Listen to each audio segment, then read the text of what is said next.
How to solve your family problems. Most of us have been there. Families can be very difficult, and family problems are very painful. However, there are ways to solve family problems and restore peace to the dynamic. Life is too short to waste time bogged down with negativity towards the people you love. How you approach the family member and what you say can make a big difference.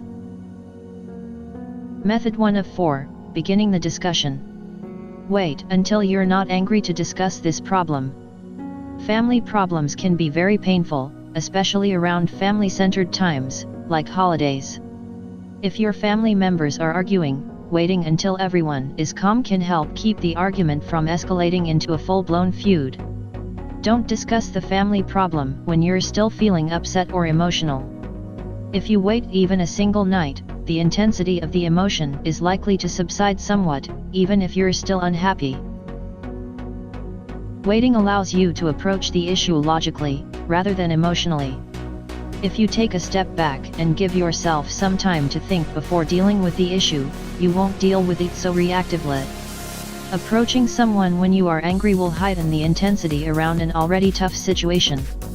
There's no reason you can't wait to make your point tomorrow, so control your instant impulse. Deal with family problems in person. We've all been there. We've all sent off a text or email that we wish we could take back. Trying to address an argument or family problem by instant messenger or email is the worst possible choice. In-person discussions improve your ability, awareness, and inclination to filter.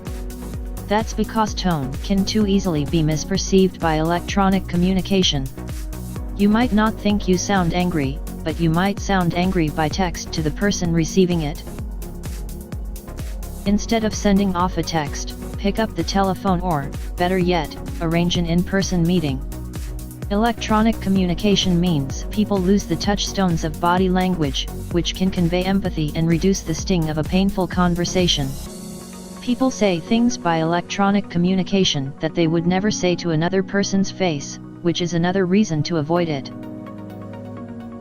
Accept everyone's faults, including your own. They say that blood is thicker than water, and that you can choose your friends, but not your family. You might be able to cut people out, but it could cause you more pain down the road.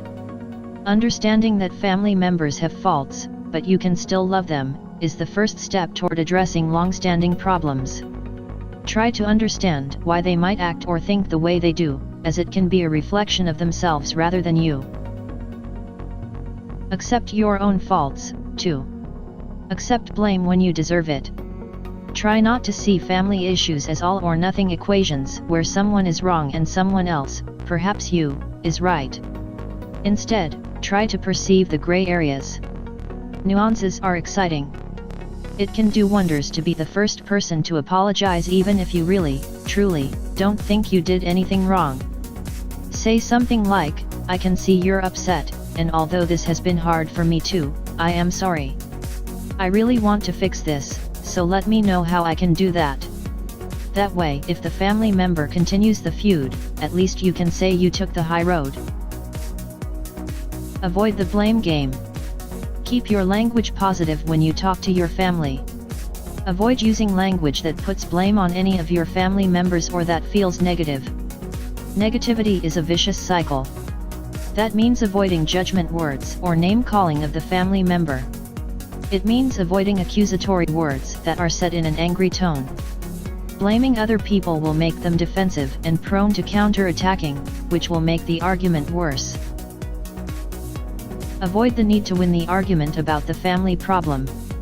Instead, try to accept that there are two, or more, ways to see the point. Develop a plan for solving the problem together. Then, focus on organizing activities where you can have fun together, avoiding anything that could serve as a trigger, reigniting the problem. Explore new sides of your family members and new ways of relating to them. Keep your tone and voice calm and modulated, not raised and upset. Calmly and methodically explain your points, but with empathy for the other person. Always try to put yourself in the family member's shoes. Make attempts to cool down the argument by throwing out conciliatory comments, like, "I see your point." Forgive any family members that have wronged you. This can be a very difficult thing to achieve. It is very hard to forgive a person, family member or not, whom we think has wronged us. With family members, such feelings can run even deeper. However, ultimately forgiveness is about freeing yourself from the corrosive nature of the dispute.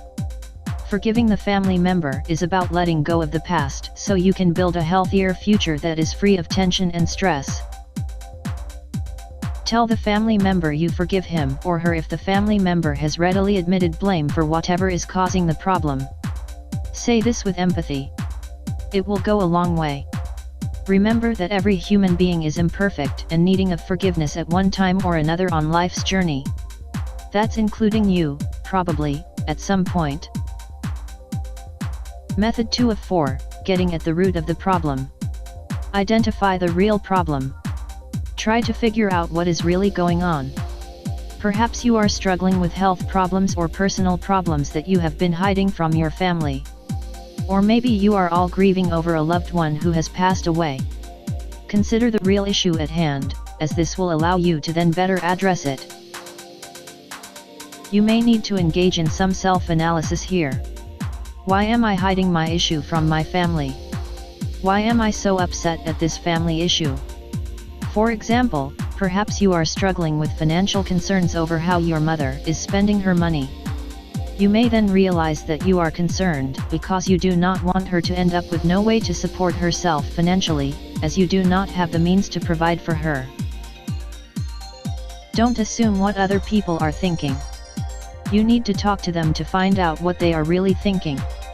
Avoid gossiping about other people in the family, as this will probably get back to them and make it worse. Focus on causes, not symptoms. However, a trusted family member, such as a parent or another sibling, might be able to help you figure out what is really going on, so it's okay to talk to them in a way that is heartfelt and designed to solve or address the issue. Ask questions to draw out the family member. A good technique for digging out the root causes of family problems is to ask questions rather than making statements. Statements can feel judging to people, putting them on the defensive. In contrast, asking questions softens the conversation and can draw out what's really bothering the person. Questions make the family member feel like he or she is not being condemned. Ask the other family member his or her ideas for making the situation better. For example, let's say that your sister has been really distant from you lately and not inviting you out for coffee like she used to. You could say, "I've noticed that we haven't seen each as much as we used to. Why do you think that is?" Or, you may try to address your mother's spending habits by saying, "I've noticed that you have been spending more money on clothing lately. Are you being responsible with money?" Make sure the questions are open-ended so that they provoke the other person to elaborate. Then, truly listen to what the family member has to say. Open a line of communication. Poor communication is involved in many, if not most, family problems.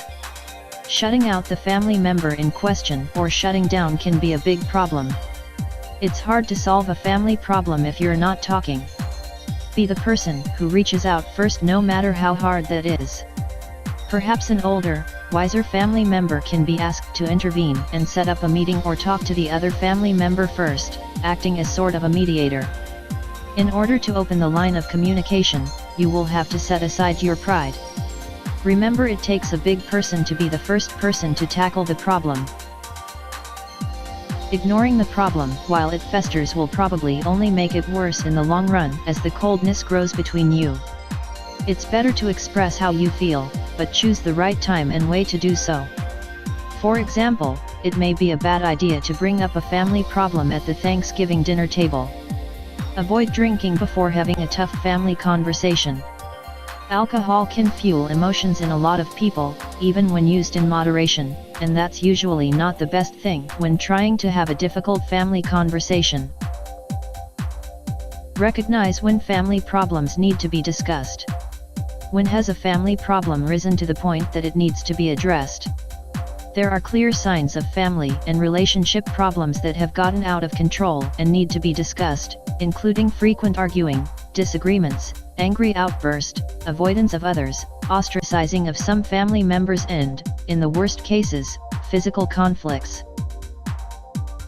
Some family problems can be caused by differences of opinion, such as differing cultural values or beliefs. Parents and children may end up not able to agree on lifestyle choices and personal preferences or beliefs. Other family problems stem from substance abuse, mental health problems, bullying, lack of trust, change in family circumstances, financial issues, stress, sexuality-related issues, and jealousy. Please like, comment, share, subscribe our channel, and know details, click our social media link.